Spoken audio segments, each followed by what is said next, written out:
sounds like we'll go ahead and get started. Hi, everybody. My name is Lexi. I'm with Quant Connect. I'm part of the PR team here.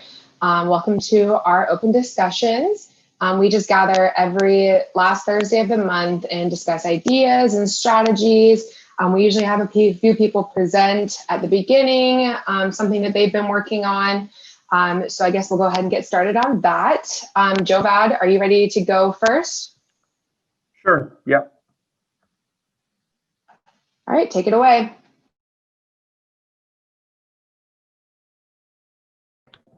All right, here, let me share my screen.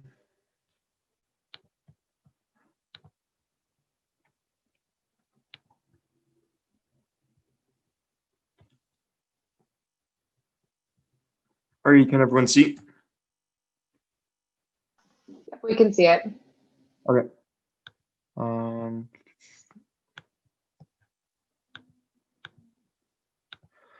Alrighty. So my presentation on an algorithm I worked on the past and I'm slowly starting to update it now is my algorithm on Reddit trading. So you may have seen this in the forums, but the original strategy essentially went and scraped the news, the social media site Reddit, specifically the Wall Street Bets subreddit.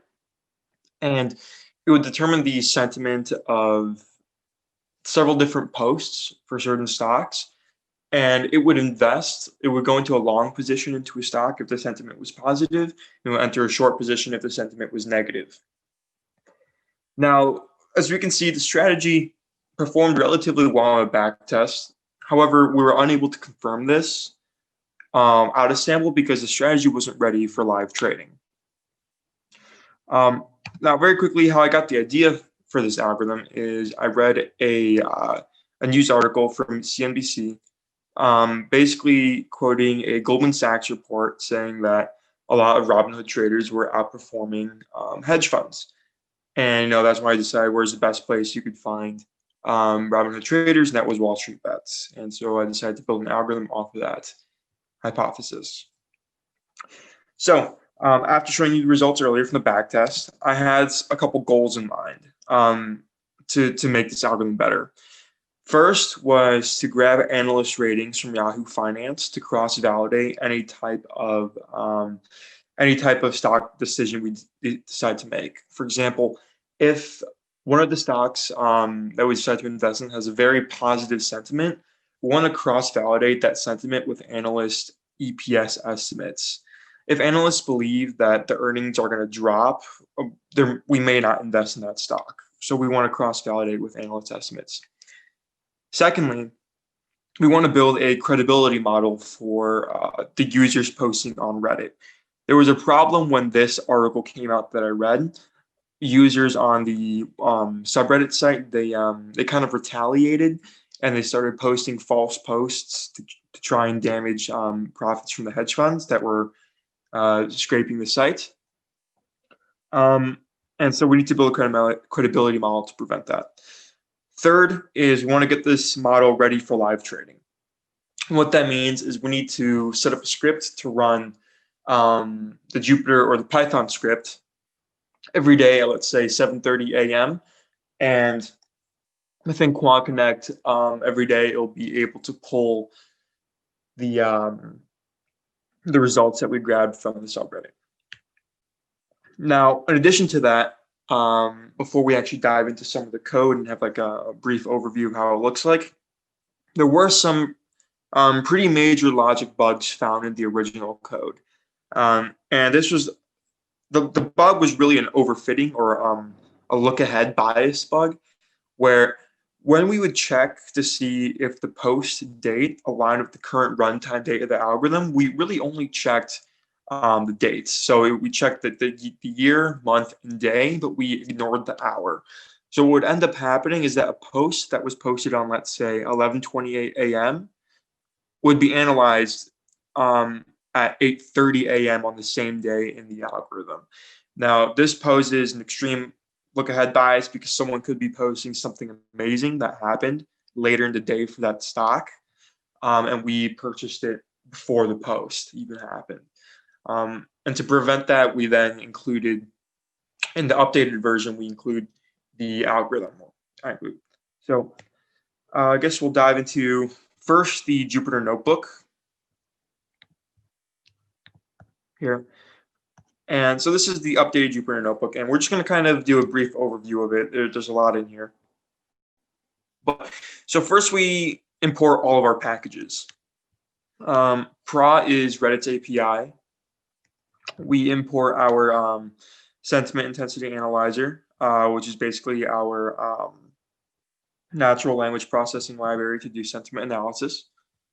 We also import date time, time delta, pandas, and Yahoo Finance actually does have an API, so we import that as well. We also import Dropbox and Pathlib because we are going to be automatically uploading our file to Dropbox, because that was an issue before to Live Trade. You don't want to constantly be dragging in the new file into Dropbox to update it. Next, we download our stop words and our Vader Lexington, which is used later on for sentiment analysis. And then we also need to include our Reddit sign-in here.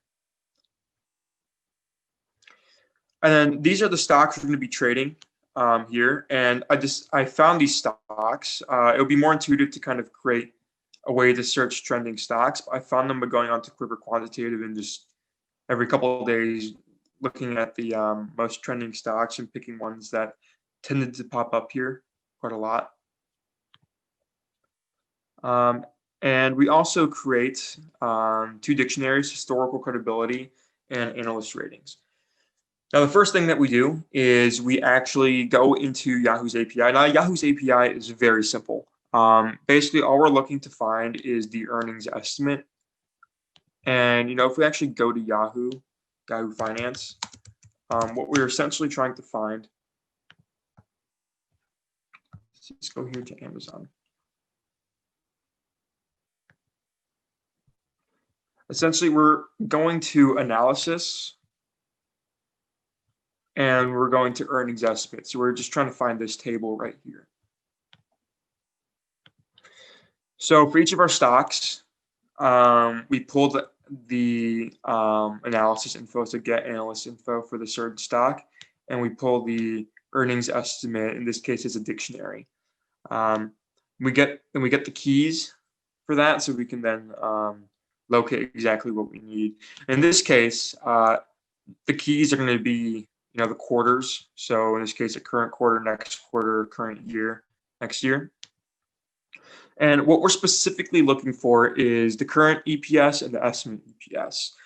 We find these two, and we subtract the current EPS from the estimate EPS.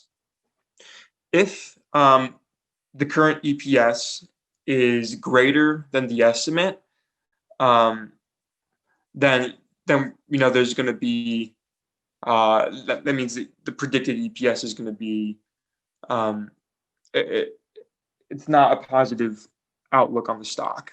Vice versa, the other way around. And here are our ratings. This is what we get.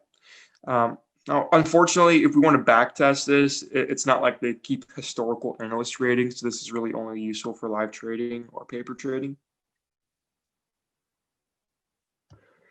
Next, we go into our, this is just one of the methods we create to analyze the sentiment of the text from the Reddit posts. I'm not going to go into detail here because it is quite a lot. But essentially, we're just reorganizing a lot of the text coming in, as it does kind of come in quite unstructured. And we just assign, here we conduct our sentiment analysis for, let's say, a string value. And we label things, so we have average scores. So we'll take like a post and we'll take the post like subcomments, body text, body title, and we'll combine all these scores and we'll average them, and that will be the sentiment score for that entire post. So we are taking into account subcomments, comments, title, and body text.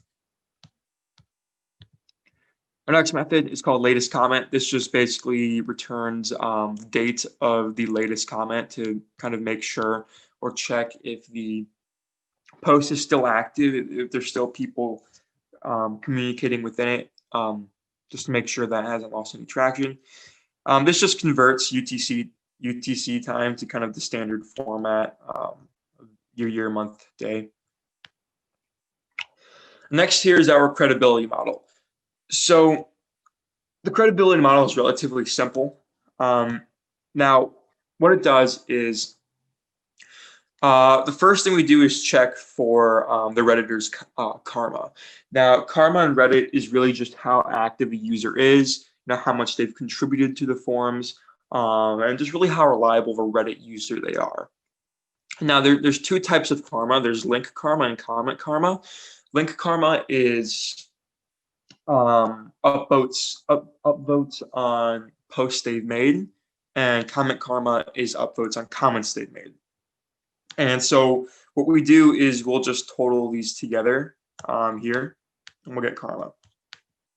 Now, if the user, there were some errors here where sometimes a user may have no karma, and we would actually get an error, and so that's why we do accept comment karma is 0. Let's see, there's something in the chat. Okay, so next, we also check to see if the user has a verified email. And we do this because we don't want users spam posting, just randomly creating new accounts and keep spam posting. So this little filter here will kind of detect spam accounts. And next is gold. Now that's like a higher status within Reddit. And if the user has gold, then they could be considered a little bit more reliable, a little bit more credible. And then again, we also look at the creation date of the account. So if the account was created, let's say, if the account was created within 5 days before the post was made, we're going to assume that's not that credible, because then it could also be a spam account. So the account must have existed greater than 5 days from the date of the post. And then we take all these and we add or subtract them from our credibility score. And our credibility score is between -1 and 1. 0 with being neutral, 1 with being most credible, -1 with being least credible. And then again, we also keep track of the credibility scores of the Reddit users, because we want to conduct further analysis in the future on them. Either the credibility is ruined over time or it increases. And here's where we actually parse all of our subreddit posts. And we actually create a lot of metadata here. Now, not all of it is needed, but what's really important is really just the ticker, finds a ticker, text sentiment average, which was one of the methods we went over earlier. If the text sentiment is exactly 0, we're just going to ignore the stock and move on to the next, or this post and move on to the next. Next is our analyst ratings, which we conducted earlier. Author credibility, which one of the methods that we discussed earlier, and the historical credibility. Now we have lots of other pieces of data that we found here. Now just include these in case someone wants to do further analysis on it, like create a machine learning model that needs multiple different attributes, and you could use these like number of cross posts, upvote ratio. Next, we just kind of fix some of the UTC. We kind of convert some of the UTC time to the more standard formats, and then we could kind of work through it easier in Quant Connect. And once that's done, this is what we get. So the data frame looks like this. So it contains the ticker, the title of the post, number of comments, text sentiment average, analyst, author credibility, historical credibility. There seems to be a rounding error, but other than that, this is kind of how our final data set looks like. And then lastly, kind of near the end of this, there seems to be an error here, but we update our, so we send this to a CSV, our local computer, called the Wall Street Bet Sentiment 2. We then want to upload this file to Dropbox. Now in Dropbox, when you upload a file with the exact same name, it just updates the current file. It doesn't change the URL, it doesn't change the download URL, so that works for us. So we do exactly that using the Dropbox API here. And oh, this was working earlier. Oh, my access token expired. Okay. But essentially, you would just import your access token, which you could find in the app developer area in Dropbox. And then you would just do file to upload, read the target file on your computer, which we have up here. Now mine is just laying around in the desktop, I believe, or documents. You'll find that, you'll write it into Dropbox, and we have it set as overwrite. So if there's a current file, it just overwrites it. So once that happens, we're kind of done with our data gathering and mining. Does anyone have any questions on that before we jump into Quant Connect?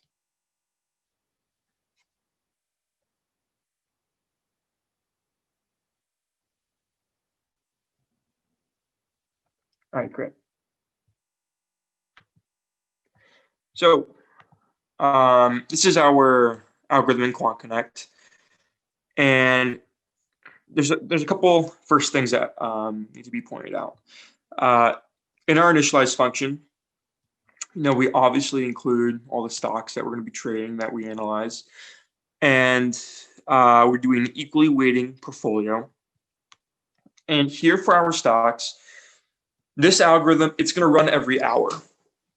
And every hour, it's basically going to check for any new posts within the past hour.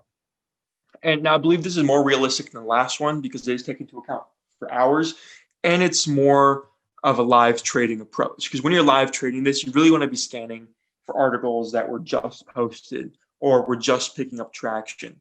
So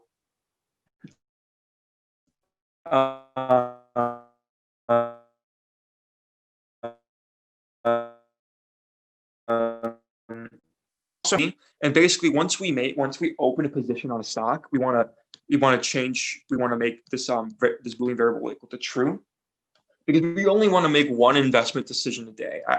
I think it's important to limit sometimes how many times you invest per day to limit your drawdown.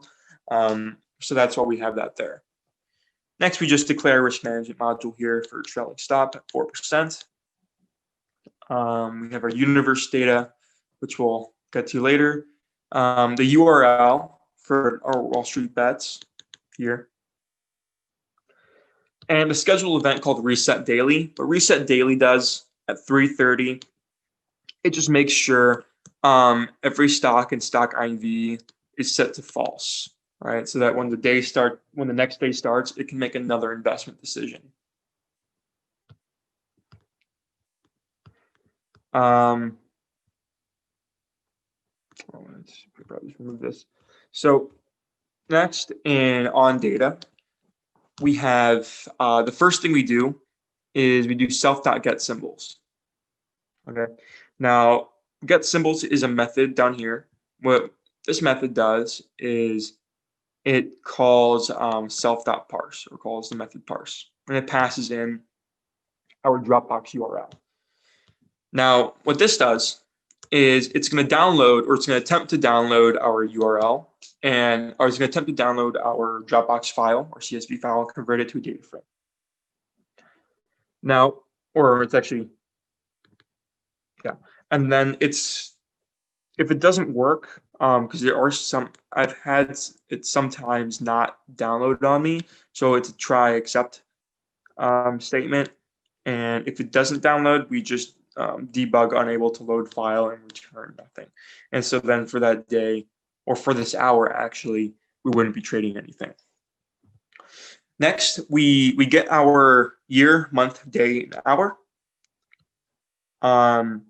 And then we get the row is basically the post, right? So for this post, we get the year, month, day, and hour.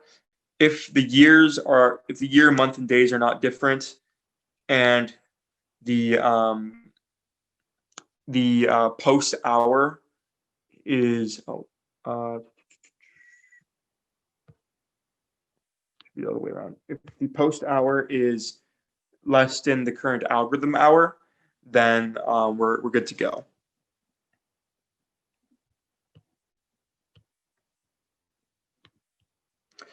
And then over here is where we kind of add our data, or some of the statistics that we calculated earlier, such as sentiment average, number of comments, analyst ratings, credibility, and the score of the Reddit post. Once we have these, we then move into our on data, and in on data, we basically loop through the dictionary that we created. We pull the stock and stock data, and in this dictionary, if first we check if we already opened a position on this security. If we didn't, we can continue on. We have this variable called adjust. This is just a way to adjust how much we're investing into a security, and that's done down here. If the score of the post is less than 20, the credibility is less than or equal to 0. We reduce our position for this security by half. Also pull our score, average sentiment, analyst ratings, and credibility. If our average sentiment is greater than or equal to 0.1, and our analyst ratings are greater than 0, let's enter a long position. Vice versa for a short position. We also don't want to take on too much leverage here, so we actually multiply this by 40. And if it's in between, if the sentiment is in between, we're just going to assume that we don't know the direction of the stock, and we're just going to liquidate any open positions that we have, and we don't want to make any other investment decisions for that day. So this is it running hourly. Now I currently am having a small bug with it, where at the end of the month, on the new month, it just stops working. Now I'll get this fixed up by today and probably post it either today or tomorrow on the forums. But in terms of a quick fix, I was able to bring this into live trading and did the exact same thing. But instead of analyzing the hour, I would just analyze yesterday's posts and make investment decisions off of that. However, I don't believe that's as accurate because a lot of the information from those Reddit posters may have already been priced in. But it is live trading since this morning. So we at least know that there aren't any major outstanding bugs, and it is somewhat viable. So any questions?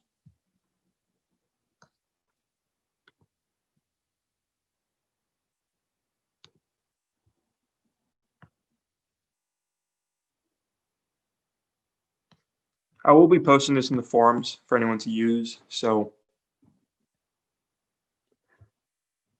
what is the number of trades generated on history? When you mean number of trades generated, typically, let's see here.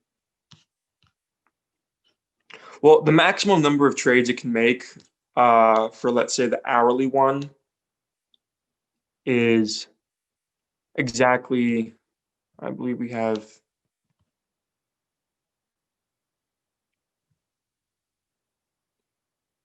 about 14 trades a day. That's the maximum we can make. It might make more if the risk model is hit, but that would just be on the sell side and the buy side. Because we do limit ourselves on how often we can trade. Does that answer your question, Artem? All right. Any other questions on this, on the Jupyter Notebook?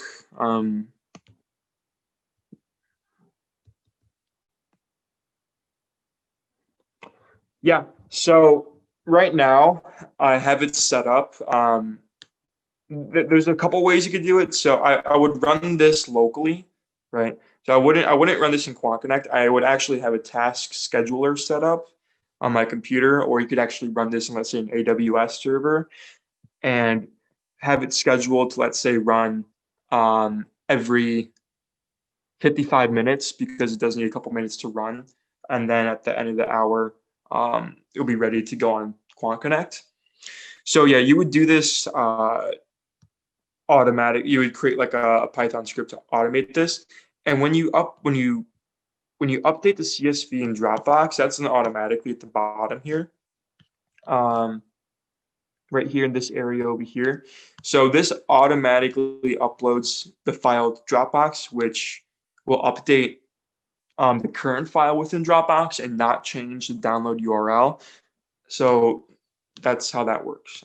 Does that answer your question, Jasper? Awesome.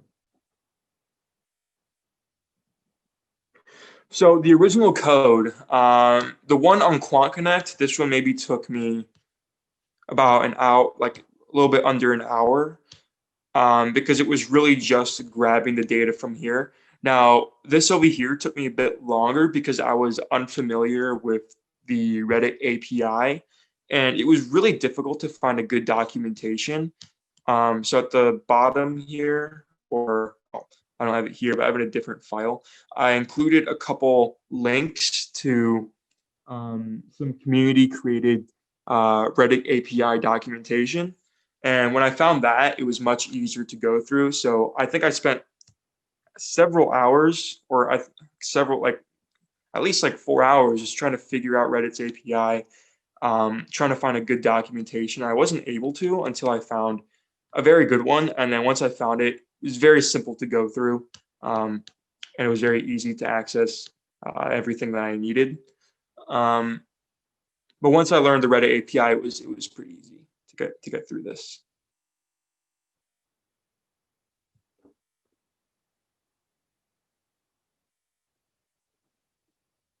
So it actually does short. Yeah. So if it is a negative sentiment, right here, it will enter a short position. However, we do limit our leverage. And we could probably just remove this, right? And we could be fully asymmetrical on long and shorting. So yeah, it's viable for both positive and negative momentum. Now, then again, I haven't back tested this too far out because well, this was kind of recently done, and the analyst ratings, there's no historical analyst ratings, so it's kind of hard to back test on that unless I'm able to find a file for that somewhere. But it might be on FinViz. I can probably look on there. But does that answer your question, Dominic?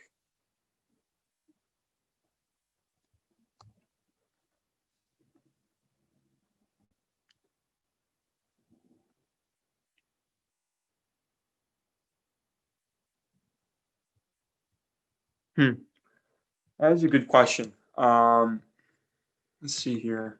You'll probably find out by just looking at one of the back tests.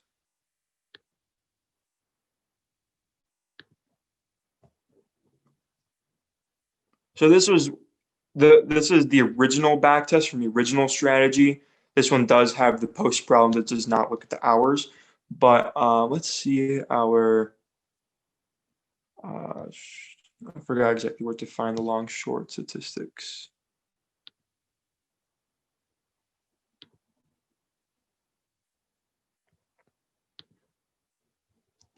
I mean, I'm assuming it would be relatively asymmetrical. I'm just kind of looking at the orders here.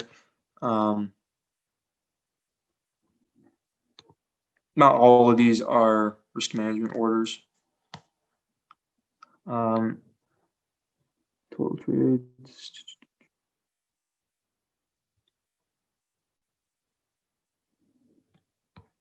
Yeah. And while this report is loading, does anyone else have any other questions? Let's see.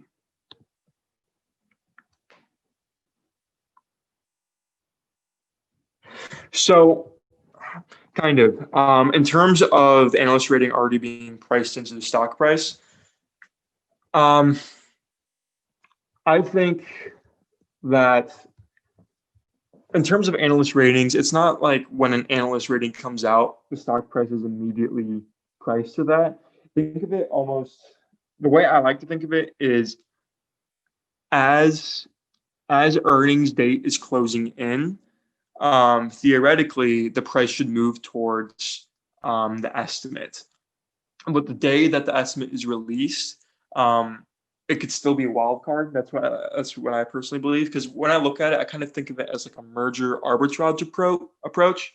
When an acquisition price is announced, the stock price doesn't jump to that price; it jumps near it. But then on the day of acquisition, it'll actually meet that price. So when I think of analyst ratings, I usually think of that when an analyst rating is or estimation is put up, the price may dip or may rise a bit, but may not rise exactly to the point where they believe it will on the day of earnings. But you could probably find better explanations for that. I was just using as a cross reference. You don't want to be entering a very strong short position, and analysts believe that earnings are going to exceed all past earnings. So.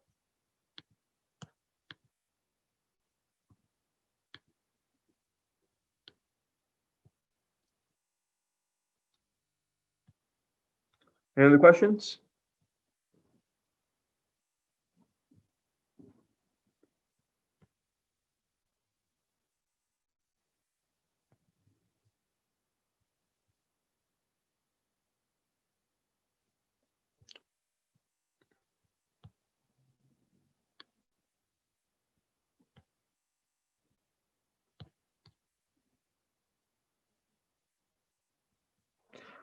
This one's honestly abnormally high, and I do say that on this algorithm here. From the original back test, there was look ahead bias, so I'm kind of throwing out all results from this one.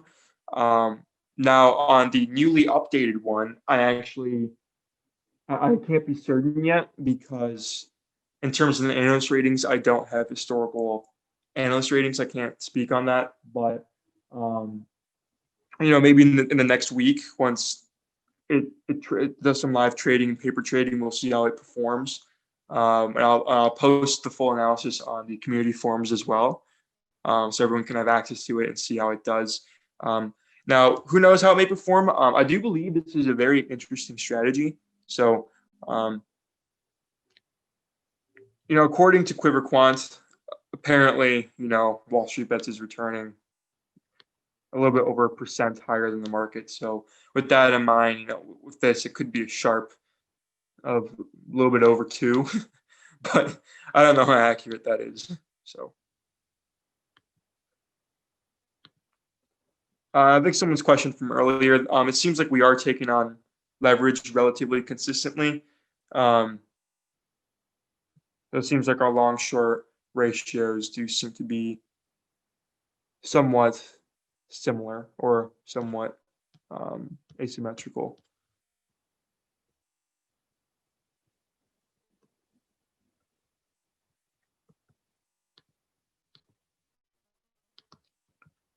Any other questions?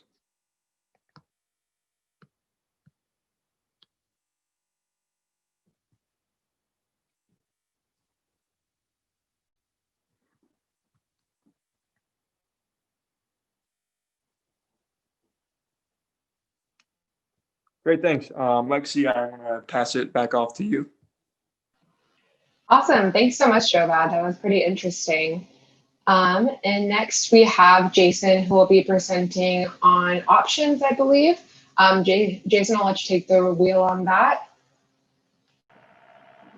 Yeah, so, all right, let me share my screen real quick. Share screen. Okay, can you guys see my screen? I made a really quick PowerPoint, so we'll just zoom through this. Yeah, we can see it. Okay, great. So my presentation, Analyzing Greeks in a Dynamic Universe. I am currently working on my undergraduate thesis, which goes into option pricing models, specifically in a trading algorithm.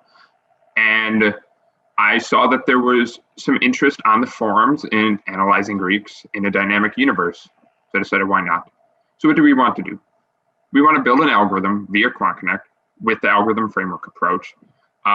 Specifically, in practice, you would want a dynamic universe of the top n equities from whatever criteria you believe is, valid. And I decided a monthly turnover would be the approach I wanted to pursue. We want an alpha model which enters into long short positions on our selected n equities and hedges each one of our equities with respective puts or calls. Now, in the work I'm showing today, the alpha model I decided was just a very simple moving average, but it can be extended to really any, criteria of how you believe you should enter into your equities. It's more just like the framework of how to automatically hedge. Okay, great. But before we select an option to hedge, we want to price our possible options with different pricing models. The way I pursued this was I took standard deviation above and below the current market price of strikes with expirations between 0 and I think 60 days. And that gives us a lot of different possibilities for options. And we want to price these different options with different option pricing models. Let me just make sure my chat's in. Okay. We want to price them with different pricing models so we know exactly which model is giving us the most accurate price in terms of the theoretical price versus the current market price. And then the rest of the framework is just, I chose an equal weighting portfolio construction, null risk management, immediate execution, but these can all easily be changed by the user if they so desire. Okay, so the steps I did. Okay, so the first thing I did was over the summer, I did a quick forum post on the general framework for hedging equities with options. I ended up changing this a bit. So this was the post. I can send the link in the chat. I changed a bunch of the algo actually with what I felt, with what I determined to actually work better. I used the basic template option history algorithm. It's on GitHub right here. I basically used this in order to pull the Greeks and the theoretical price. So both the theoretical price, the Greeks, and the implied volatility is calculated from whichever option price model you choose. Okay, these are properties of the contract. So I just used this code because it was easier than coding everything up directly. And then I consulted the QuantConnect API. The reason I'm sharing this is if someone else has a project similar to this, or maybe just, I kind of wanted to share my train of thought as I went and kind of built everything out. Okay, great. So the algo, let's look at it. So I'm not going to go over everything. There's a lot of code. I'll share it.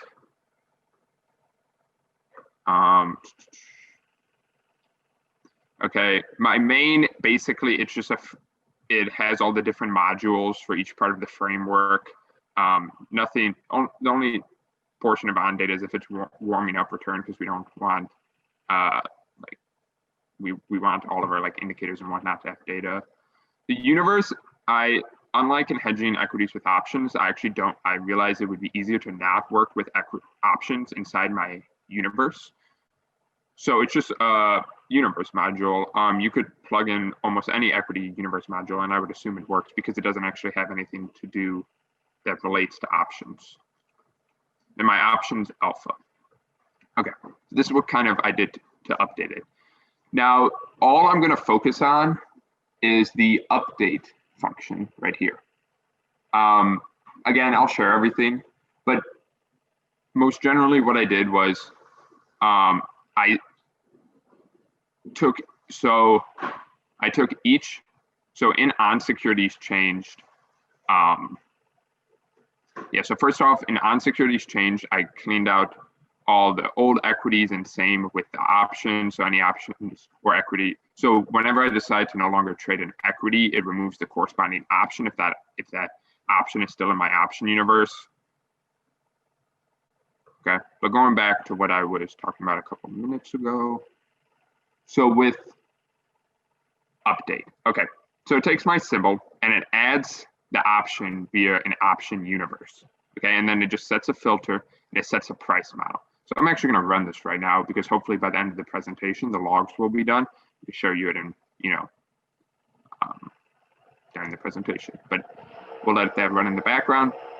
And I just took this code from the basic template option history algorithm where it just prints each symbol value, the bid price, the ask price, the contract, the theoretical price, and all the Greeks. Okay, great. So I'll go back to the presentation. Oh, and then it just, it sends in immediate market orders, but I'll get to that. So the main points. So I went through the code pretty fast. I'll share it. But the main points are the equity universe is managed throughout the whole framework. I don't know if I'm exactly right on the terminology there. Basically, what I meant was I'm working with equities in every single module of the universe, while I'm only working with options in the alpha model and the execution module because I'm sending in immediate market orders for them. The reasoning is, okay, well, if we want to pull an option, we need to know our underlying equity, which is determined by the universe selection, which is dynamic. So it really wouldn't make much sense to try and work with options in a universe module, at least to me, because we need to know all of our current equities before we can pull the corresponding options. Okay. Also, we want to know our insight before we select either a put or a call. If we long an equity, we're going to get a put. If we short an equity, we're going to get a call to hedge. The main purpose beyond this is to hedge. The assumption I made, just to make it easier on myself, is that one contract is sufficient for hedging. This obviously isn't true in practice, but it's a feature someone could propose. From this assumption, it made my job a lot easier because I didn't actually have to take into account options in portfolio construction or risk management. I could just send automatic market orders in my alpha model for my options, and then I could just work with the rest of the framework exclusively with equities. So I have some logs here, and it's running more logs in the background, but I use the Barone-Adesi Rayleigh pricing model, which is an analytic approximation. Basically, it's an extension of the Black-Scholes model. And I don't know if you guys can actually see everything because the text is just really small. We have the ticker, we have the option symbol, the bid, the ask, the last price, the interest, the volatility, the theoretical price, and then your Greeks. I actually forgot implied volatility on all of these when I ran the logs. But nonetheless, you note the theoretical price is between the bid and the ask, and it is relatively near the last price. I saw an issue on the forums a while ago where the theoretical value was not mid-spread, meaning it was not between the bids and the asks. And with this method, I ran it with a couple different pricing models, and it seems to me at least that for most of the times the theoretical price is between the bid and the ask, which is it's a little more realistic, I believe. Okay, cool. I attached this log just so you could see we do have different equities. So you see on March 6th, it pulled whichever equity AFG is, pulled the option. And just a little background, oh, my bad. Just a little background for the option symbol. This would mean it expires on March 03/15th of 2019. The bid, the ask, oh, and it expires at a price, I think it would be $98.50. A cool thing that kind of just as a sanity check is you see these options are for March 6th, March 7th. These expire March 15th, and the time decay is converging to zero as our option prices, as the current date gets closer to the expiration date, which is a good sanity check because it means our, at least from a surface level, our Greeks are seem to be calculated accurately. So note, all of our options are pulled were within the set filter parameters. Yeah, I mentioned the thing, just a sanity check, such as the time decay converging to 0 as our option, as the current date converges to the expiration date of the option, the net present value, theoretical value is mid-spread. I price these with other pricing models, which I could pull up the logs.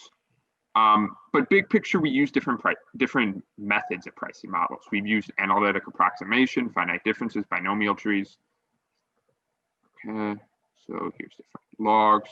So you see, I'll go through this slow, but there's a lot of different options. And you see, we have the tickers change in a dynamic universe.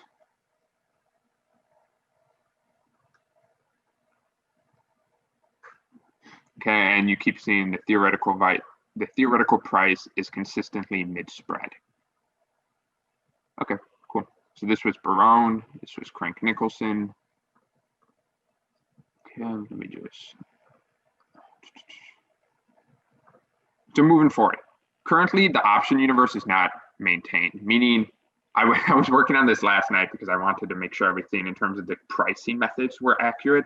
So I did not have time to clean up the option universe because we do have two universes. We have the equity universe, which is in the universe selection, and then we have the option universe, which I integrated into the alpha model. Long term, I want to implement some metric for like selection criteria for filtering down. So we have a lot of options, as you guys could see from the logs. How do you know which one is the best price? But I mean, going off that, it depends on like an investor's mindset. If like you want one with a closer expiration, a closer strike. So we need some metric to measure actually selection criteria so we can choose one respective put or call. And then, yeah, I'm storing all the logs as I run the tests so we can see the accuracy of each pricing method because QuantConnect does offer a bunch. So yeah, thanks. If anyone has questions, I'll take them now. This is my work towards my undergraduate thesis, so it's a pretty big interest of mine. Then before we're done, let's see if the logs are done.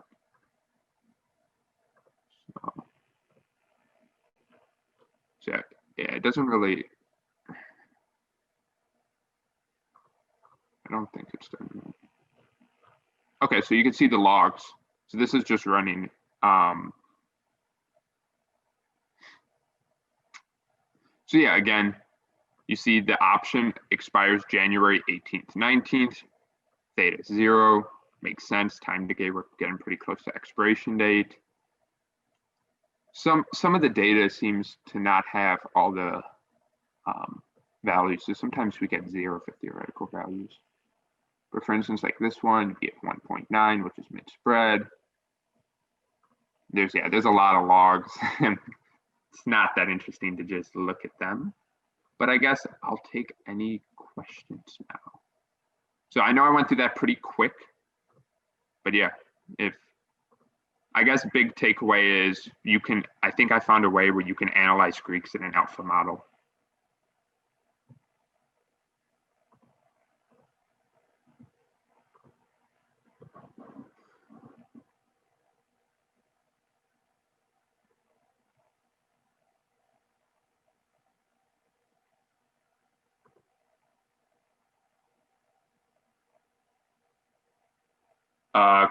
So probably trying to understand. So the question was, what are some, okay, side note, can you guys see the chat box when I pull it up?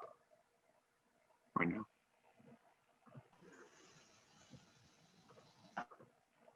Okay, so the question was, what were some common problems you experienced when working with options in a dynamic universe?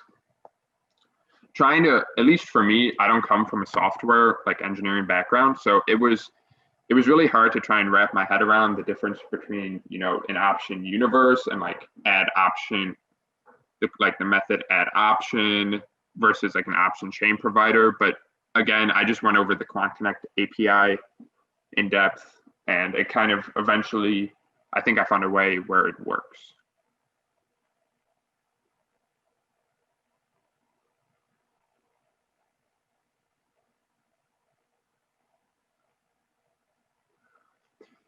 So yeah, okay. The question was, how time intensive do you expect this to be for live trading once a proper filtering method is implemented? So my thoughts are, I'm going to have a couple. My thoughts were, because the pricing model is, I think the term is an attribute of, I'm not too sure on that, of the option class. I was going to do a separate algorithm, which is just a clone of each one for each pricing method. And I was thinking about doing 4 to 5 pricing methods, really one pricing method for each like classification. So analytic approximation, numerical, so on and so on. Going off of that, like I said, I think I would need some type of selection criteria where basically I'm filtering it down to maybe 3 to 5 options for each equity. And right now I'm only doing 3 equities per month. Because if you can dynamically do it with 3, you could do it with 1,000 if you have enough, like, I guess, time / like power in terms of your computer. I'm not too sure on like quantitatively like how much time it would take, but I'm thinking if I have it filtered down between like 3 to 5 contracts, and then I use like the different pricing methods to compare it from there, it shouldn't be that bad.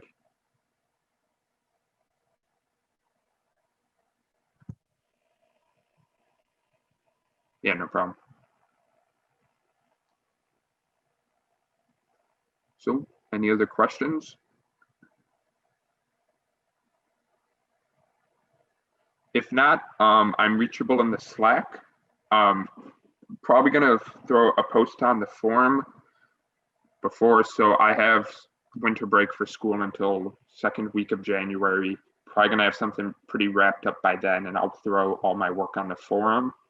But of course, if anyone has questions or just wants to chat about options or option pricing models, I am definitely interested. I'll hand it back to you, Lexi. Cool, thank you, Jason. Does anybody else have anything they would like to present? This is kind of the portion of our discussion where it's pretty open mic at this point. If you have something that you would like to talk about that you've been working on, it's a really insightful group of people. They're very knowledgeable. So I'll let anybody take the wheel on that if they would like to present.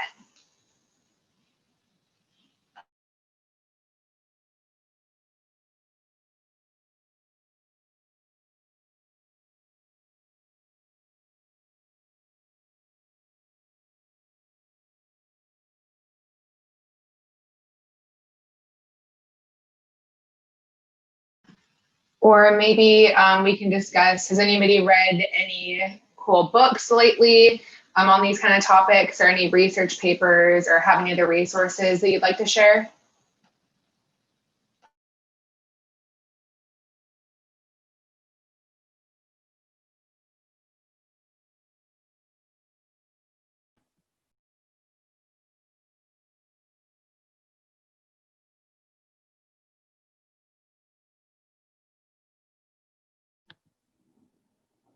I'm currently reading a book on data science. It's called Data Science by the MIT Press. It's a pretty short book, but it's pretty interesting as it's something that interests me. It talks about kind of like a broad overview of machine learning and some of its applications. One thing I find interesting in it is, determining, I can't remember the exact word, but determining how accurate like a variable is. Like some variables may be some variables may be classified differently. So, let's say one of your variables, let's say you're analyzing weather. One of your variables is, let's say, is cloudy and not cloudy. How far is the difference between the two? That's extremely important because it could be there could be an extreme difference between either the two choices, so we need to take that into account. I think that can be important in terms of finance as well when you're applying attributes into a machine learning model. You determine how far apart are, let's say, 2 variables, or how easily is it for a Boolean to change from true to false. That's just something interesting I've been reading.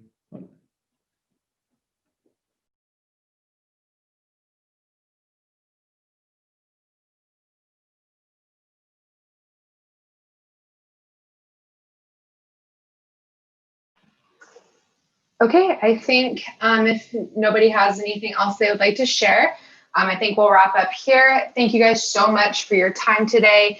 Thank you to Jovad and Jason for presenting your awesome projects you've been working on. And for any new people out there new to QC, check out our website at quantconnect.com to automate your strategies. And this is our last meetup of the year. Like I mentioned, you can follow our meetup group online to keep up with events, and also follow us on social media at QuantConnect. But with that, I wish you guys all a happy new year, happy holidays, and you have a great rest of your day.